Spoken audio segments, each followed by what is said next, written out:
Bonjour à toutes et à tous et un grand merci aux internautes qui sont de plus en plus nombreux à vouloir acheter un livre broché sous forme de passeport astrologique. J'ai pu échanger et converser avec quelques-uns d'entre eux et cela m'a fait très plaisir. Je pense notamment à Daniel, à Nadine, à Valérie, à Françoise, à Mathieu, que je salue tous au passage en ne citant qu'eux. Il y en a d'autres et donc forcément c'est des moments très agréables. Mais ce qui m'a vraiment plu, c'est que la plupart ont déjà compris beaucoup de choses par rapport à cette période très spéciale que nous traversons. Les prises de conscience sont réelles. Alors aujourd'hui, pour ceux qui ont acheté un passeport astrologique, je vais vous expliquer très rapidement comment trouver les 4 animaux sacrés qui gouvernent votre thème astrologique. À la base, avec le livre, vous en trouverez 3 sur 4, mais comme le pilier du jour est beaucoup plus complexe à trouver au niveau des calculs, je vais vous donner une solution très simple et accessible à tous. Il suffit d'aller sur fengshuizone.com, puis vous placez votre souris sur la rubrique calcul, pour ensuite cliquer en descendant votre souris sur les 4 piliers. De là, vous allez vous retrouver face à un tableau à remplir correctement.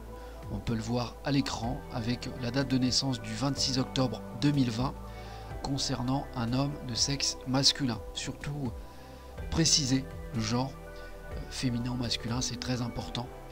Malgré tout, pour le pilier de l'heure, il peut y avoir un décalage à prendre en compte avec les heures GMT et selon le lieu de naissance. Pour parer à toute éventualité, je vous ai préparé un article qui traite des heures de naissance. Vous pourrez jeter un œil sur le site officiel pour être plus sûr. De cette manière, je vais mettre le lien en bas de la vidéo. Il faut savoir que les recherches concernant les changements d'heure ne sont pas simples. Depuis 1891, soit l'heure de Paris, nous avons changé plusieurs fois d'heure, notamment pendant la guerre avec les zones occupées et libres, avant d'arriver depuis 1976 à une stabilisation, mais je vous reparlerai de cela et des conséquences à la fin de la semaine sur un autre sujet. Il est important de connaître ces 4 piliers. Ils résument différentes périodes de votre vie. Vous pourrez le voir à la page 34 de votre livre, puis ensuite dans vos recherches à la page 46 grâce au tableau. Ce sera déjà plus clair ensuite pour vous. Bien connaître les animaux sacrés de son thème natal aide à mieux comprendre nos comportements et nos attitudes. Il y a un mélange de tempéraments qui s'opère en nous et nous donne le caractère que nous avons, parce que certains animaux sacrés ont plus d'influence que d'autres sur nous. Ça dépend des périodes, mais aussi des éléments qui les renforcent, les neutralisent ou les affaiblissent, ce qui veut dire que vous êtes unique, et c'est là qu'on se rend compte à quel point la création est tellement bien faite. Bien entendu, j'ai écrit ces livres pour que ceux qui veulent travailler sur eux puissent approfondir leur personnalité, car à partir du moment où ils connaîtront les 4 animaux sacrés qui les gouvernent dans chaque pilier, s'ils décident vraiment de s'y pencher sérieusement, c'est là qu'ils vont pouvoir être capables de déceler quel animal sacré peut avoir plus d'influence à certaines périodes ou dans certaines situations. Ce que j'essaye de vous dire, c'est que vous allez vous retrouver dans la lecture avec chaque animal sacré cité, et là vous serez à même de comprendre plus de choses sur vous, notamment dans le fonctionnement. Vous seul le comprendrez au fur et à mesure en faisant le rapprochement sur un tas de choses. Ça a tendance à nous ramener à des souvenirs très lointains parfois. La conscience travaille à condition de ne pas laisser le livre au placard. Bien souvent, quand on se replonge dans la lecture, quelque temps après, d'autres souvenirs nous reviennent encore en mémoire.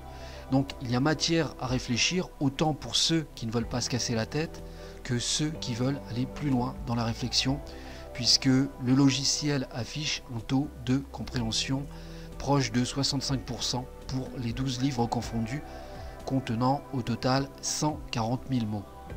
Pour citer un exemple parmi d'autres, il peut arriver aussi que vous ayez 2 animaux sacrés identiques, voire plus, dans votre thème astrologique, et là vous allez encore savoir plein de choses et mettre des mots sur cette influence.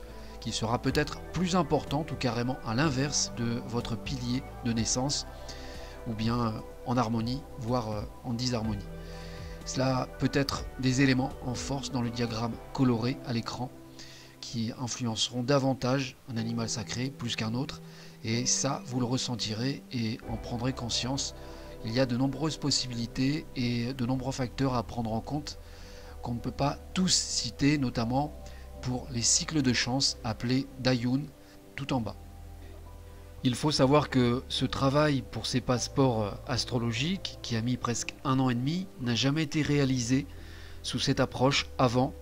Vous avez là une chance de vous en servir comme un véritable outil de connaissance. C'est d'ailleurs le but premier, car beaucoup de paramètres subtils s'embriquent.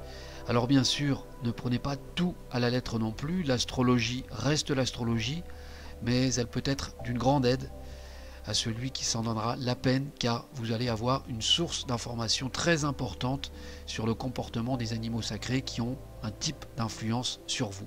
Voilà ce que je pouvais dire sur l'utilisation des passeports astrologiques. Enfin, pour ceux qui souhaitent acheter un livre broché, je viens de recevoir une seconde commande il y a très peu de temps, mais ne tardez pas trop car ça part très vite.